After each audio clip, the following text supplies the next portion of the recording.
श्री गुरवे नमः। ऐतरेयोपनिषद अध्याय प्रथम द्वितीय खंड। ता देवता सृष्टा अस्मिन् महत्कर्णवे प्राप्तस्तमसा न या पिपासाभ्यामन्नं भार्यतता एनम ब्रुवान्नायतनं नः प्रजानीहि यस्मिन् प्रतिष्ठा अन्नमदामेति।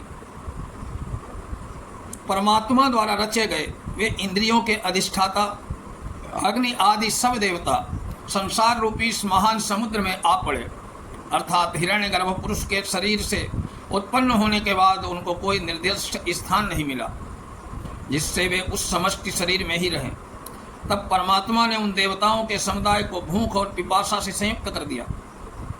अतः भूख और प्यास से पीड़ित होकर वे अग्नि आदि सब देवता अपनी सृष्टि करने वाले परमात्मा से बोले, भगवान हमारे लिए एक ऐसे स्थान की व्यवस्था कीजिए जिसमें रहकर हम लोग अन्न भक्षण कर सकें और अपना अपना आहार ग्रहण कर सकें।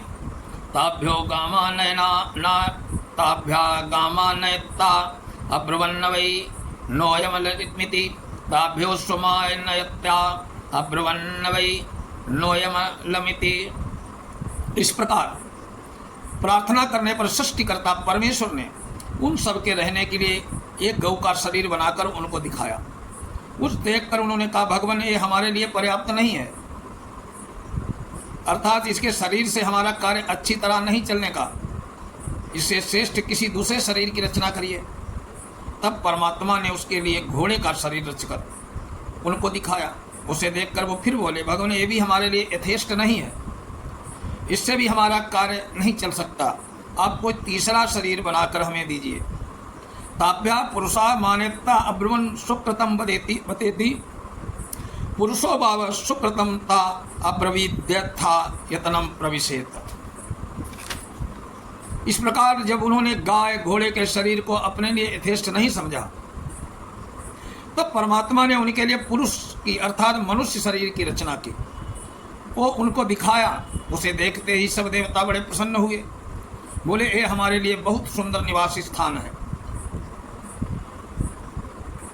इसमें हम आराम से रह सकेंगे, हमारी सब आवश्यकताएं भली भांति पूर्ण हो सकेंगे। सचमुच मनुष्य शरीर परमात्मा की सुंदर और श्रेष्ठतम रचना है, इसीलिए ये देवदुर्लभ माना गया है।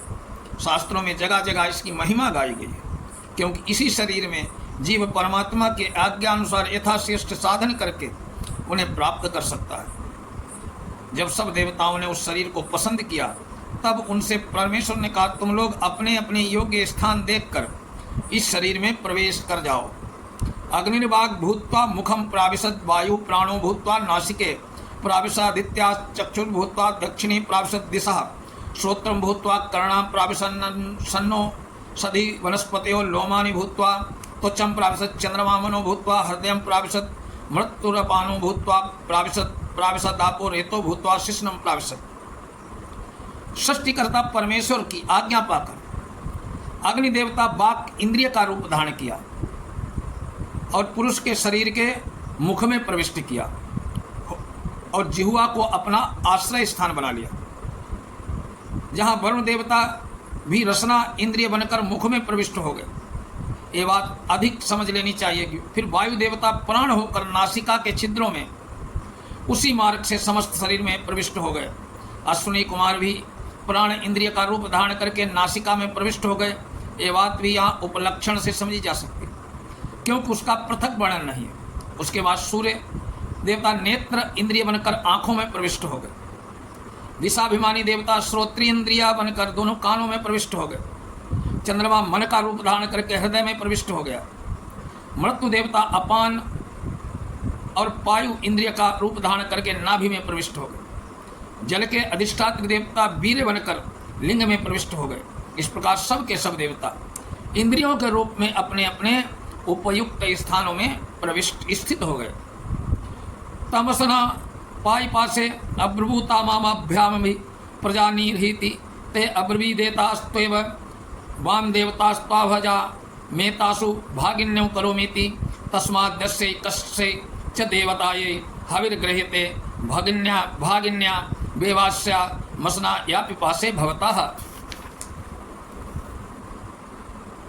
तब भूख और प्यास से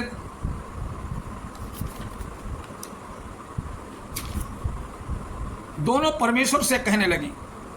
तब उस परमात्मा की कहने लगी, भगवान इन सब के लिए तो आपने रहने के लिए स्थान कर दिए, अब हमारे लिए भी किसी विशेष स्थान की व्यवस्था कर में के हमें स्थापित कीजिए।